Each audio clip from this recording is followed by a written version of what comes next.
On Saturday, I was in Riverfront Park, and my daughter, who's my wildcat, who's always getting in trouble and always getting hurt, skinned her knee pretty hard in front of the red wagon in Riverfront Park. And a nice park worker named Haley came over and checked her out, made sure she was okay, and wanted to know if we needed to get first aid. And me and my wife said, sure, she's bleeding. She could probably, she wasn't really that hurt, but she really could use a Band-Aid. She called over park security on their bikes. They were there in like 90 seconds.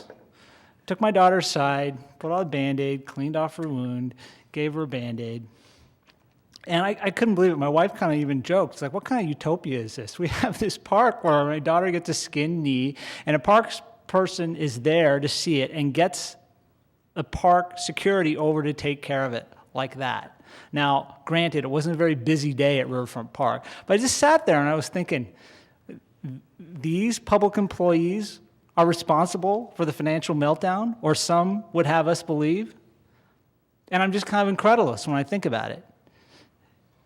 In this day and age, where around the country we are seeing an attack on public employees from all sorts of fronts, there's those out there would have you believe that it's not Wall Street, it's not mortgage brokers, it's not speculators, it's not regulators that cause the financial meltdown.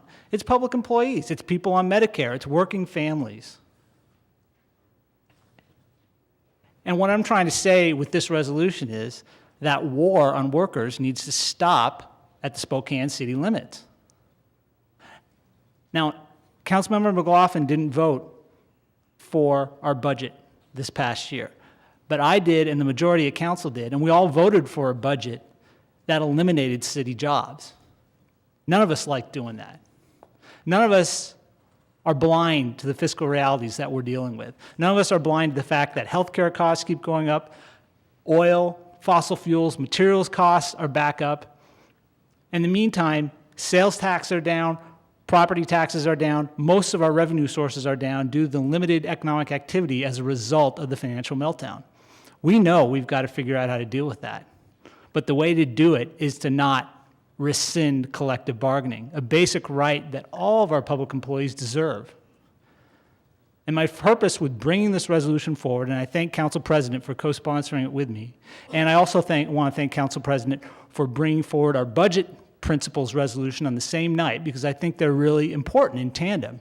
It shows the philosophy of this council on how we're going to proceed forward, and that is arguing and negotiating zealously for the best possible services for our citizens, but never losing fact of how much we appreciate our public employees and how we recognize it is a basic right for them to be able to collectively bargain, and that we will do so firmly, toughly, but always in good faith.